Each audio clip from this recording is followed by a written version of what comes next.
Suatu hari, dia bermain dengan seorang bocah laki-laki yang bernama Martin Brown. Nah, setelah lama bermain, tiba-tiba nggak ada angin, nggak ada hujan, si Martin Brown itu dicekik oleh si Mary Bell sekuat-kuatnya hingga si Martin Bell ini meninggal. Hai guys, assalamualaikum warahmatullahi wabarakatuh. Apa kabar teman-teman semuanya? Sehat selalu dan jangan lupa buat jaga kesehatan terus ya. Oh iya, aku mau ngucapin terima kasih banyak buat teman-teman semuanya yang udah subscribe, dan buat teman-teman yang belum subscribe, please subscribe dulu supaya aku lebih semangat buat bikin kontennya dan lebih semangat lagi buat cerita-cerita sama teman-teman semuanya. Kemarin banyak banget requestan yang masuk ke aku dan aku ngambil salah satu requestan dari kalian. Ini dari Kak Anastasia. Kak, bahas kasus Mary Bell dong yang hobinya nyekek. Halo Kak Anastasia, terima kasih untuk requestannya ya. Setelah aku request tentang kasus dari Mary Bell ini, aku cukup tercengang, kaget, dan agak merinding gitu. Tapi aku agak miris juga sih, soalnya si tersangka ini, kalau menurut aku nih, ini tuh merupakan korban dari pola asuh ataupun parenting yang salah gitu loh. Jadi, tersangka dari kasus ini tuh merupakan seorang anak perempuan yang masih berusia 11 tahun. Dan di usianya yang masih semuda itu, dia tuh sudah membunuh 2 anak laki-laki dan ada korban lainnya yang luka-luka cekik gitu, tapi nggak meninggal. Karena si tersangka dari kasus ini tuh merupakan seorang anak perempuan yang masih berusia 11 tahun. Kalian bayangin deh, anak umur 11 tahun tuh udah bisa ngebunuh orang, kayaknya nggak mungkin gitu loh.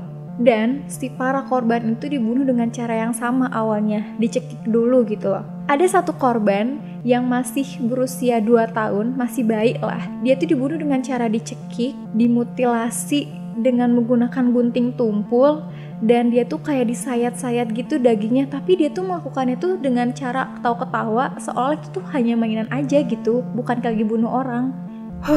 Itu gila banget. Karena aku tuh kayak tercengang aja gitu loh pas baca kasusnya si Mary Bell ini. Kayak kalau menurut aku tuh ini tuh hal-hal yang gak lazim dilakukan anak seumuran 11 tahun gitu.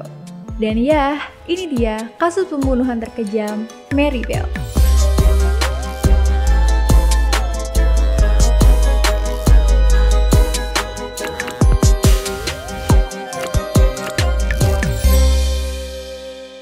Mary Flora Bell ataupun yang biasa dikenal dengan nama Mary Bell merupakan seorang anak perempuan yang masih berusia 11 tahun dan lahir pada tahun 1957. Ibunya bernama Betty McCricket yang memiliki pekerjaan sebagai seorang PSK, dan ibunya itu sudah melayani berbagai macam pria hidung belang. Dan si Mary Bell ini merupakan anak hasil dari hubungan di luar nikah. Nah, jadi ketika si ibunya ini mengetahui kalau dia sedang mengandung anak dari hasil hubungan gelapnya, dia tuh nggak nerima kehamilannya itu. Dia selalu berupaya untuk menggugurkan kandungannya, akan tapi nggak pernah berhasil. Bahkan nih, ketika si ibunya ini melahirkan, karena memang dari awalnya tidak menginginkan kehamilan tersebut kan, dia tuh bilang sama si dokter yang membantu persalinannya untuk bayinya itu dibawa aja gitu, dia nggak mau ngurusin. Dan si ibunya ini tuh melahirkan ketika dia masih berusia 16 tahun. Kalau menurut aku sih ya, mungkin si ibunya ini tuh belum siap memiliki anak, atau yang biasanya kita kenal tuh dengan nama baby blues gitu. Kayak ada kekhawatiran gak bisa ngurus anak, apalagi kan anaknya itu hasil dari hubungan gelap kan. Setelah Mary Bell lahir, ibunya ini menikah dengan seorang pria yang bernama Billy Bell. Kemudian mereka tinggal di sebuah daerah yang bernama Scotwood, yakni daerah dengan tingkat kriminalitas yang tinggi di Newcastle, Inggris. Nah, hubungan rumah tangga antara Betty dan Billy Bell ini gak pernah berjalan dengan mulus dan baik. Hampir setiap hari selalu ada masalah, cekcok, ribut yang bikin keluarga ini tuh gak seperti keluarga-keluarga positif gitu loh. Nah, Mary Bell ini tumbuh dengan pola asuh yang sangat berantakan. Dia gak mendapatkan kasih sayang dari orang tuanya, dia tidak mendapatkan hak-haknya sebagai seorang anak, dan ibunya sendiri pun gak peduli gitu dengan keberadaannya. Kayak kasihan banget gak sih? Nah, karena si Mary Bell itu gak dipedulikan oleh orang tuanya, terkhusus ataupun terlebih ibunya, Mary Bell ini sering banget dapat pelecehan fisik maupun verbal dari teman-teman seusianya gitu. Misalkan kayak diledek-ledekin, dikata-katain, diceng-cengin. Dan karena memang dia merupakan hasil dari hubungan gelap yang gak tahu nih bapaknya siapa, itu tuh jadi bahan lelucon ataupun ledekan dari teman-temannya. Nah, kan kalau normalnya nih, anak-anak seusia segitu, kalau misalkan diledekin, pulanglah ke rumah, mengadulah kepada ibunya, berharap mendapatkan perlindungan ataupun pertolongan, minimal bisa ditenangin gitu hatinya. Tapi berbeda dengan didapatkan oleh Mary Bell ini. Bukannya didengarkan, dia malah semakin dimarahi, diomelin, diocehin, yang bikin si Mary Bell itu ngerasa, aku gak punya rumah. Aku cukup aneh sih, karena kok bisa ya seorang ibu tuh gak punya hati nurani layaknya ibu-ibu pada umumnya gitu. Jadi masa kecil Mary Bell ini tuh sangat menyedihkan, dan dia tuh tumbuh sebagai anak yang tidak mendapatkan hak-haknya ataupun hal-hal yang memang biasanya didapatkan di usianya gitu. Nah, karena memang kan dari awal kehadiran si Mary Bell itu memang tidak diinginkan kan oleh orang tuanya. Jadi, ibunya ini selalu berupaya untuk menghilangkan Mary Bell dari hidupnya. Jadi ada nih, kakaknya si Betty ataupun tantenya si Mary Bell ini pernah mergokin ibunya, anaknya ini si Mary Bell mau dijual. Katanya sih ngakunya mau diadopsi gitu. Si ibunya ini meminta sejumlah uang dengan nominal yang cukup fantastis ke orang yang mau mengadopsi anaknya. Tapi nominal yang cukup fantastis ini dianggap tidak masuk akal. Karena kan biasanya kalau kita mau mengadopsi anak, yang dibayar itu adalah biaya persalinan dan biaya hidup selama sebelum diadopsikan. Akan tetapi si ibunya Mary Bell ini meminta dengan nominal yang sangat tinggi, sehingga orang yang ingin mengadopsi ini pun gak jadilah untuk mengadopsi si Mary Bell. Karena batal diadopsi, si Betty ini ataupun ibunya si Mary Bell ini maki-makilah orang yang gak jadi mengadopsi anaknya. Gak berhenti sampai situ, upaya-upaya untuk menghilangkan si Mary Bell dari hidupnya ini terus dilakukan oleh ibunya. Ibunya berkali-kali berusaha melakukan upaya pembunuhan terhadap anaknya sendiri, si Mary Bell ini. Jadi suatu hari, si Mary Bell itu jatuhlah dari tangga. Dan menurut pengakuan ibunya, kalau anaknya ini tuh gak sengaja jatuh dari tangga. Tapi nih kata tetangganya, sebenarnya si Betty ini ataupun ibunya si Mary Bell itu memang sengaja menjatuhkan anaknya ke tangga. Karena kan memang secara kelihatannya, ibunya itu memang tidak menginginkan anaknya kan. Dan kenapa tetangganya menilai seperti itu? Karena itu bukan kali pertama upaya-upaya pembunuhan dilakukan oleh ibunya terhadap anaknya ini, si Mary Bell. Jadi sebelum kejadian si Mary Bell ini jatuh dari tangga, si Mary Bell itu pernah overdosis pil tidur. Tapi ketika ditanya-tanya oleh polisi, diinterogasilah ibunya ini, dia tuh ngakunya kalau misalkan dia tuh gak sengaja ngasih obat sebanyak itu ke anaknya, dan dia tuh gak tahu kalau misalkan obat ini tuh adalah obat tidur. Kayak gak masuk akal aja gak sih? Gak mungkin kan seorang ibu tuh gak tahu apa yang akan diberikan pada anaknya. Kalau menurut aku nih, kalau memang dengan alasannya kayak gitu, ini sih udah jelas kalau memang ibunya itu memang ingin membunuh anaknya gitu. Dan parahnya lagi nih ya, aku sih sampai gak habis pikir gitu loh. Si ibunya ini kan berkali-kali melakukan upaya pembunuhan terhadap anaknya, tapi dia tuh selalu memanfaatkan kesempatan ini untuk mengambil keuntungan materi dari orang lain. Karena memang semenjak si Mary Bell ini jatuh dari tangga, terus juga dia overdosis obat tidur, sakit kan, jadi banyak banget nih orang-orang ataupun tetangga-tetangga yang datang memberikan sumbangan berupa uang dan lain-lain. Jadi itu dianggap satu keuntungan bagi si Betty atau ibunya dari Mary Bell ini. Kayak jahat banget kan? Terus suatu hari Mary Bell juga pernah mengaku nih kepada tetangganya dan saudaranya kalau misalkan ibunya itu pernah ingin menjual dirinya ke orang lain gitu. Aku tuh gak habis pikir banget gitu loh, tega ya sama anak kandung sendiri. Kalau memang misalkan gak mau ngurusin kan bisa gitu dikasih ke orang. Kalau memang niatnya emang gak mau ngurusin aja ya, kan kayak bisa gitu dikasih ke orang atau dititipin ke panti asuhan yang ya minimal dia gak ngurusin tapi anaknya tuh terawat dengan baik gitu. Nah, keseharian Mary Bell ini di rumahnya, dia tuh sering banget dapat perlakuan-perlakuan yang gak mengenakan dari ibunya. Dia diteriakin, dia dimarahin secara over, dia juga dipukulin, dia mendapat kekerasan secara fisik maupun verbal, dan ini tuh dilakukan setiap hari oleh ibunya pada Mary Bell. Intinya Mary Bell itu gak pernah mendapatkan peran dari seorang ibu meskipun dia tuh masih memiliki ibu. Nah, karena dia sering mendapatkan kekerasan dan dia juga tidak pernah diberi ruang untuk mengekspresikan apa yang dia rasakan, inilah yang membuat Mary Bell ini udah gak bisa nangis lagi di usianya udah ke 4 tahun. Dia tuh udah gak tahu lagi nih mau ngekspresiin apa yang dia rasain tuh harus bagaimana. Kalau dia sedih tuh dia tuh harus nangis atau gimana. Kalau dia senang tuh dia tuh harus kayak gimana, itu udah gak tahu lagi gitu. Saking mungkin hatinya udah mati. Dia juga gak tahu lagi nih tempat ternyaman buat dia cerita tuh ke siapa, buat mengutarakan isi hatinya tuh ke siapa. Udah gak ada aja gitu.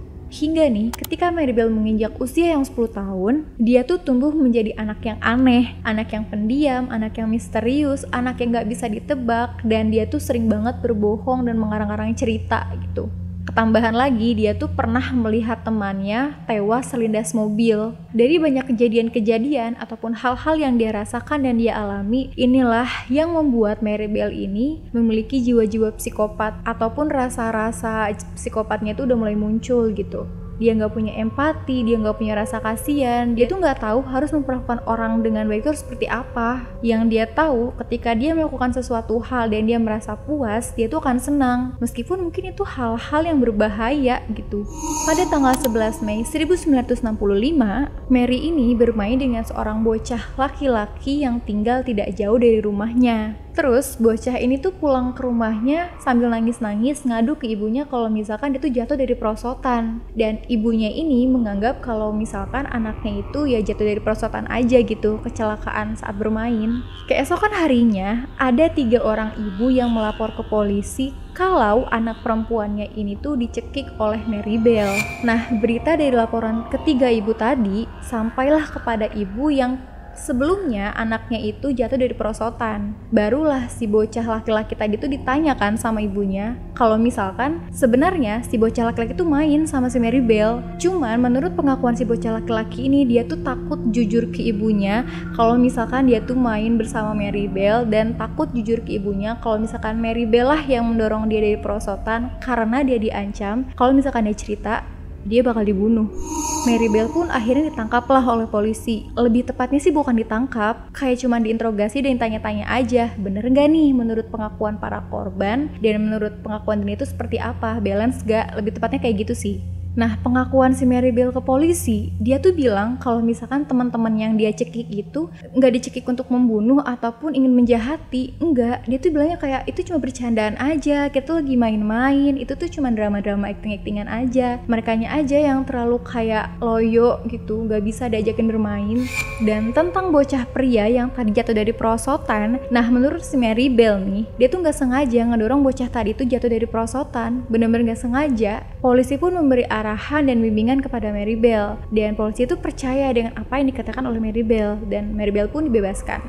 Kasus pertama yang dia lakukan yaitu pada tanggal 25 Mei 1968, tepat 1 hari sebelum dia berulang tahun yang ke-11 tahun. Jadi nih, si Mary Bell itu dikenal oleh masyarakat sekitar kalau dia tuh memang sering bergaul dengan anak-anak. Jadi bukan bermain ataupun bergaul dengan teman-teman seusianya gitu. Kayak dia tuh lebih senang main sama anak-anak bayi, sama anak-anak balita. Suatu hari, dia bermain dengan seorang bocah laki-laki yang bernama Martin Brown. Mary Bell ini mengajak Martin Brown untuk mendatangi sebuah rumah kosong. Jadi diajak mainlah di rumah kosong itu. Dan lokasi si rumah kosong itu nggak jauh sih memang dari kediamannya. Nah, setelah lama bermain, tiba-tiba nggak ada angin, nggak ada hujan, si Martin Brown itu dicekik oleh si Mary Bell sekuat-kuatnya hingga si Martin Bell ini meninggal. Dan anehnya nih, setelah dia membunuh si Martin Brown ini, dia tuh nggak ngerasa bersalah, nggak ada rasa-rasa panik ataupun takut karena habis bunuh orang. Dia tuh nggak ada perasaan kayak gitu, kayak seolah-olah biasa aja, kayak nggak habis melakukan hal apapun, dan dia merasa bahwa harinya tuh normal-normal aja meskipun habis bunuh orang. Aneh sih. Beberapa hari kemudian, mayatnya dari anak yang bernama Martin Brown ini tuh ditemukanlah oleh polisi. Tapi polisi ini tuh kesulitan mencari siapa nih pelakunya, karena secara kelihatan gak ada luka-luka yang menunjukkan kalau si Martin Brown ini tuh dijahati ataupun dibunuh. Bahkan sidik jari dari si Mary Bell itu pun gak ada gitu di lehernya. Tapi nih, polisi menemukan ada 1 botol kosong bekas obat penghilang nyeri yang ada di sekitar Martin Brown. Dan karena nggak ada informasi yang cukup tentang kematian Martin Brown ini, akhirnya polisi menyimpulkan kalau misalkan Martin Brown ini memang tewas karena kebanyakan menenggak obat-obat penghilang rasa nyeri tadi, kayak semacam overdosis kayak gitu. Karena nggak ditemukan kejanggalan dari kasus kematiannya si Martin Brown ini, dan jenazah dari si Martin Brown ini pun nggak diotopsi gitu. Aku nggak ngerti sih kenapa nggak diotopsi. Mungkin kalau misalkan saat itu diotopsi, pelakunya tuh langsung ketahuan gitu. Karena kan namanya sidik jari tuh nggak bisa dibohongin kan. Bakal kelihatan banget gitu kalau memang kasus ini ditelusuri lebih lanjut. Tapi entah kenapa saat itu jenazahnya tidak diotopsi dan keluarga sudah ikhlas, akhirnya kasus ini ditutup begitu aja. Keluarganya si Martin Brown ini pun tidak menyimpan kecurigaan kepada siapapun. Mereka sudah ikhlas dengan kepergian dari anaknya yang bernama Martin Brown tadi. Hingga nih, beberapa hari setelah kematiannya si Martin Brown tadi, si Mary Bell ini datanglah ke rumahnya si Martin Brown. Ibunya si Martin Brown ini mengira kalau misalkan si Mary Bell ini tuh bakal berbelasungkawa ataupun turut berduka cita dan memberikan doa dan dukungan kepada keluarga gitu. Karena kan biasanya kalau misalkan kita mengunjungi rumah yang masih berduka, tujuan kita kan memang untuk memberikan dukungan, memberikan doa, turut berduka cita dan berbelasungkawa kan. Tapi lain hal yang dilakukan oleh Mary Bell gitu. Ketika dia datang, dia bertanya kan, kemana si Martin Brown? Terus si ibunya ini menjelaskan kalau misalkan Martin Brown itu sudah meninggal, kita sudah ikhlas dan lain-lain gitu. Dan kalian tahu gak sih si Mary Bell tuh jawabnya apa? Iya, aku udah tahu kok. Aku datang ke sini juga cuma mau lihat aja peti matinya. Aku pengen tahu aja kalau misalkan si Martin Brown itu udah meninggal. Mendengar jawaban dari si Mary Bell ini, marah kan ibunya si Martin Brown ini. Akhirnya pintu rumahnya itu digebrak dan si Mary Bell itu diusir dari rumahnya. Karena nggak sopan aja kan anak usia 11 tahun berbicara seperti itu kepada orang tua yang anak itu baru meninggal. Nah terus suatu hari nih si Mary Bell itu ngajak temennya yang bernama Norma untuk bermain-main ke taman kanak-kanak. Si Norma ini kan bertanya, kita mau ngapain ke taman kanak-kanak? Terus si Mary Bell ini menjawab, gak apa-apa, kita main-main aja. Datanglah mereka berdua ke sebuah taman kanak-kanak yang lokasinya itu nggak jauh dari kediamannya. Dan ketika sampai di sana, kalian tahu gak sih, dengan gilanya nih, si Mary Bell ini tuh malah menjambaki rambut anak-anak yang ada di sana. Dan bajunya tuh ditarik-tarikin, kayak bukan orang normal aja gitu. Dan anehnya nih ya, temannya si Norma itu malah ikut-ikutan. Karena kan si Norma ini berpikir kalau misalkan ini cuma main-main aja. Dan mereka berdua tuh ketawa-ketawa aja gitu, sambil melakukan hal-hal aneh itu kepada anak-anak yang ada di taman kanak-kanak tadi. Karena anak-anak yang di taman kanak-kanak tadi itu kan pasti merasa terganggu kan. Mereka menangis lah, terus ngadu sama bu gurunya. Ketika bu gurunya datang, si Mary Bell dan si Norma ini tuh diusir lah dari taman kanak-kanak itu dan diminta untuk tidak pernah datang dan mengganggu anak-anak yang ada di sana. Terus salah satu anak yang ada di taman kanak-kanak tadi itu memberikan sebuah kertas kepada bu guru. Kayak gini, Bu, ini bacaannya apa? Karena kan memang mereka belum bisa baca kan. Kalian tahu gak isi surat itu apa? Begini kata-katanya kurang lebih. Kami berdua yang telah membunuh Martin Brown dan kami berjanji akan membunuh lagi. Ngeri gak sih kalau kita dapat surat kayak gitu? Karena mendapatkan surat itu, akhirnya pihak sekolah mengetatkan penjagaan yang ada di taman kanak-kanak tadi. Dan tentang surat tadi nih, gurunya ini tuh melaporlah kepada polisi. Akan tetapi, dengan santainya, polisi menganggap kalau ini tuh sebuah lelucon aja gitu yang dilakukan oleh anak-anak. Dan meminta agar pihak sekolah tidak terlalu khawatir. Dan pihak polisi juga meminta nih, kalau misalkan dua anak tadi datang lagi, diminta untuk melapor kepada polisi agar polisi datang ke tempat.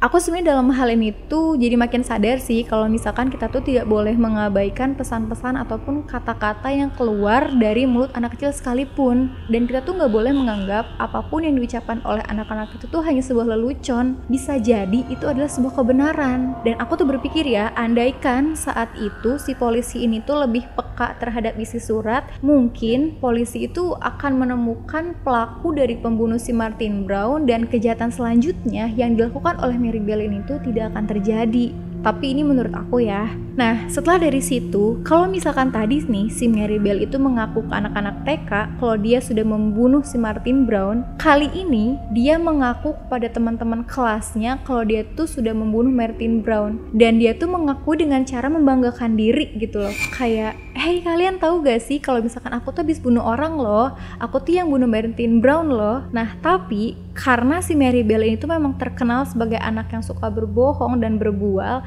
akhirnya apa yang dia katakan itu tidak dipercayalah oleh teman-temannya. Kayak, masa sih kamu bunuh orang? Gak mungkin deh gitu. Kayak gitu kurang lebih.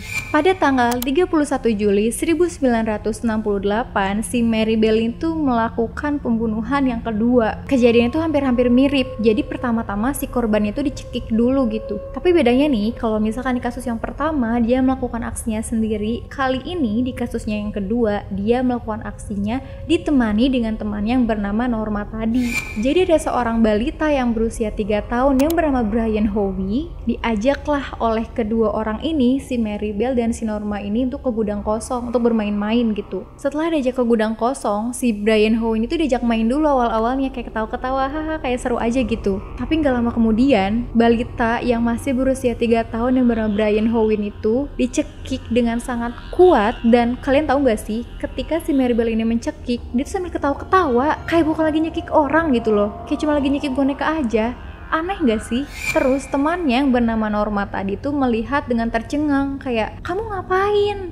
Udah jangan kayak gitu, ngeri tau, gimana kalau ketahuan? Kayak gitu kan? Karena si Norma ini tuh takut dengan apa yang dilakukan oleh Mary Bell ini tuh sangat-sangat ekstrim dan berbahaya. Terus si Mary Bell ini tuh malah mengajak si Norma untuk melakukan ataupun membantu dia membunuh si Brian Howe tadi. Kayak, udah sini kamu ikutan, seru tahu. Aneh gak sih kayak bunuh orang tapi lagi main-main gitu loh. Dan kalian tahu gak sih, Brian Howe ini yang masih 3 tahun gak cuma dicekik sampai mati. Jadi si Mary Bell ini mengambil sebuah gunting yang masih tumpul. Aku gak tahu sih gunting ini tuh sebenarnya memang udah dia bawa untuk dipersiapkan atau memang secara gak sengaja aja gitu di sekitaran situ dia lihat gunting tumpul. Nah, si gunting ini tuh digunakan untuk memutilasi si Brian Howe.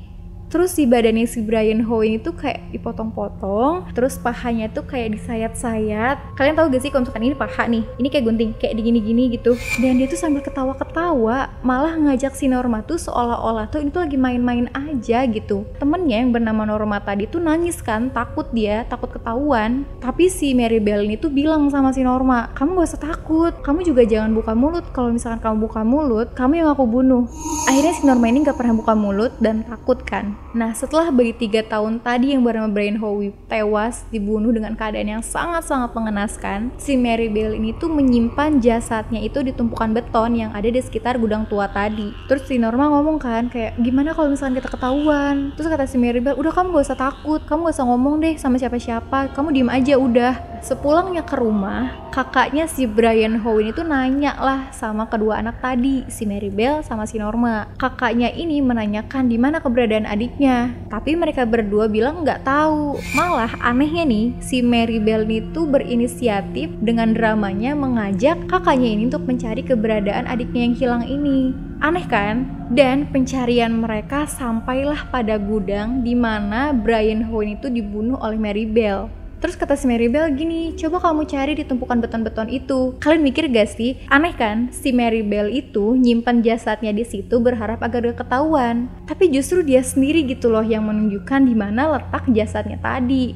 Tapi nih ya, kakak si Brian Howe itu tidak mendengarkan apa yang dibilang oleh Mary Bell tadi. Jadi gak dicari lah, ketumpukan beton-beton tadi tuh gak dicari. Hingga pencarian Brian Howe yang hilang itu dibantulah oleh polisi. Ketika polisi melakukan pencarian, ditemukanlah mayat dari Brian Howe ini tewas mengenaskan berada di tumpukan beton yang ada di dekat gedung tua tadi.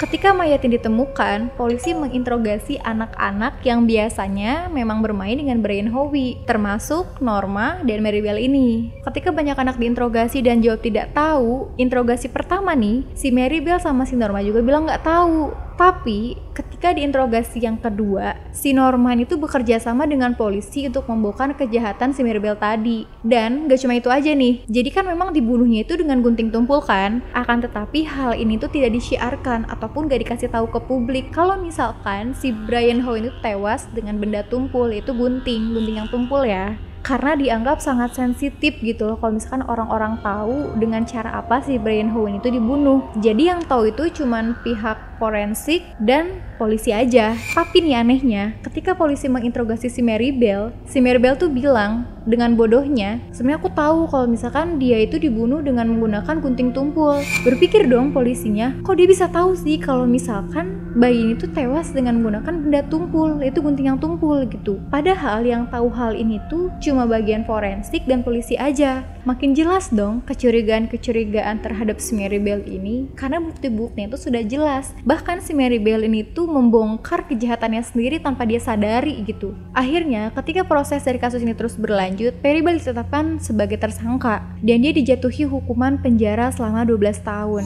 Nah akan tetapi si Norma ini temennya, dia tuh gak dihukum sama sekali karena dia tuh telah membantu polisi untuk membongkar kejahatan dari Mary Bell. Kan tuh sangat membantu kan? Meskipun dari pihak keluarga korban meminta agar si Norma ini tuh dijatuhi hukuman juga, akan tetapi polisi menolak. Nah, selama 12 tahun menjalankan hukuman di penjara, akhirnya bebas lah 12 tahun kemudian. Ketika bebas, dia tuh bebas dalam artian masih dalam pengawasan polisi. Karena kan memang dari dirinya sendiri itu membunuh bukan dasar sebuah kecelakaan atau desakan kan, real murni dari dirinya sendiri. Yang meskipun dia bebas, mungkin akan melakukan hal yang sama. Akan tetapi nih, ketika dia bebas, dia tuh mendapatkan identitas baru. Jadi pemerintah dan polisi itu memberikan dia kesempatan untuk bisa memperbaiki diri dengan identitasnya yang baru. Karena kalau misalkan dia masih menggunakan identitasnya yang lama sebagai Mary Bell, itu tuh akan membahayakan dirinya sendiri. Karena kan orang-orang pasti bakal mencarinya terus kan. Dan mungkin keluarga korban itu tidak menutup kemungkinan kalau misalkan akan membalas perlakuan dari Mary Bell tadi. Makanya pemerintah dan polisi memberikan identitas baru dengan harapan si Mary Bell itu bisa merubah dirinya menjadi lebih baik. Nah, karena si Mary Bell ini sudah lepas dari penjara, banyak banget nih para wartawan dan pemburu berita yang mencari di mana keberadaannya. Akan tetapi, dia itu hidup dengan berpindah-pindah tempat dengan alasan untuk menghindari para wartawan tadi. Bahkan pernah nih dia tuh hidup di sebuah tempat yang tidak pernah diketahui, akan tetapi ada aja gitu wartawan yang nemuin dia. Sampai si wartawan ini tuh buat tenda di depan rumahnya hanya untuk menunggu si Mary Bell ini keluar dari rumahnya agar bisa diwawancarai gitu. Suatu hari si Mary Bell ini tuh menikahlah dengan seorang pria dan dikaruniai seorang anak. Karena mungkin si Mary Bell ini tuh sudah berusaha untuk menjadi dirinya yang lebih baik dengan identitas yang baru, akhirnya dia tuh menutup rapat-rapat tentang kejahatan ini dari anaknya. Tapi nih, suatu hari anaknya itu membaca sebuah artikel ataupun tabloid yang menceritakan tentang kejahatan seseorang yang bernama Mary Bell. Dan di situ terpampanglah foto si Mary Bell tadi. Nah, akhirnya si anak ini bertanya kan kepada ibunya si Mary Bell ini, "Bu, apa benar yang diceritakan oleh artikel ini?" Dengan berat hati, akhirnya si Mary Bell yang telah menjadi ibu itu jujur kepada anaknya tentang masa lalunya yang kelam dan berjanji untuk tidak melakukannya lagi dan sudah merubah dirinya menjadi lebih baik. Tapi mau gak mau kan ada konsekuensi nih dari apa yang sudah dilakukan di masa lalu. Karena pada akhirnya si anak ini tuh kecewa dengan apa yang sudah dilakukan oleh ibunya. Nah, sampai hari ini Mary Bell dan keluarganya tinggal berpindah-pindah dengan tujuan untuk menghindari orang-orang yang ingin mencari informasi darinya. Dan dia beserta keluarganya mendapatkan perlindungan dari polisi agar hidupnya tetap nyaman dan menjalani kehidupan seperti manusia normal pada umumnya. Jadi gitu guys, kasus dari pembunuh berantai muda yang bernama Mary Bell ini. Dari cerita ini ya, aku tuh menyimpulkan beberapa poin gitu. Yang pertama, buat kita para perempuan, kalau memang misalkan belum siap punya anak, lebih baik jangan lu punya anak deh. Karena memiliki anak itu bukan perkara sehari ataupun 2 hari gitu. Ini tuh perkara seumur hidup. Dan kalau misalkan secara mental aja kita nggak siap, kita tuh nggak akan bisa ngejamin hidup anak kita ke depannya tuh bakal baik gitu. Dan justru kita tuh akan membahayakan mereka yang mereka tuh merupakan amanah dan titipan dari Tuhan. Yang kedua, please guys, buat kita yang belum menikah ataupun yang sudah menikah, menurut aku nih, pola asuh ataupun gaya parenting orang tua terhadap anak itu sangat mempengaruhi sifat perilaku dari anak itu sendiri. Aku nyontohin dari si Mary Bell aja ya. Dia itu kan memang dari kecilnya tuh dikasarin, gak pernah dikasih ruang buat bercerita, gak pernah dikasih ruang buat mengekspresikan apa yang dia rasain. Dan akhirnya dia tuh tumbuh sebagai anak yang gak punya empati, gak tahu yang namanya bahagia, sedih tuh kayak gimana cara ekspresinya, dia tuh gak tahu gitu. Sampai akhirnya dia tumbuh dengan sifat-sifat yang berbahaya dan bisa membahayakan orang lain juga. Semoga kejadian itu gak akan pernah terulang lagi, dan semoga kejadian ini tuh bakal memberikan pelajaran buat kita semua agar kita bisa menjadi lebih baik dari cerita-cerita yang pernah terjadi di masa lalu, termasuk cerita Mary Bell ini. Nah guys, jadi itu cerita dari Mary Bell ini. Gimana menurut kalian? Tolong komen di bawah ya. Kalau misalkan kalian mau berdiskusi, menuangkan pendapat, kalian please komen di bawah, dan please komen di bawah aku harus bawain topik apa lagi. Kalau misalkan aku ada yang kurang juga tolong bilang aja di kolom komentar di bawah. Kalau misalkan kalian mau nambahin juga please banget komen di bawah ini. Aku juga gak bosan buat ingetin buat kalian yang belum subscribe, please subscribe dulu video ini karena aku bakal semangat banget tuh bikin kontennya dan cerita sama teman-teman semua. Terima kasih sudah datang ke videoku. See you next video. Wassalamualaikum warahmatullahi wabarakatuh.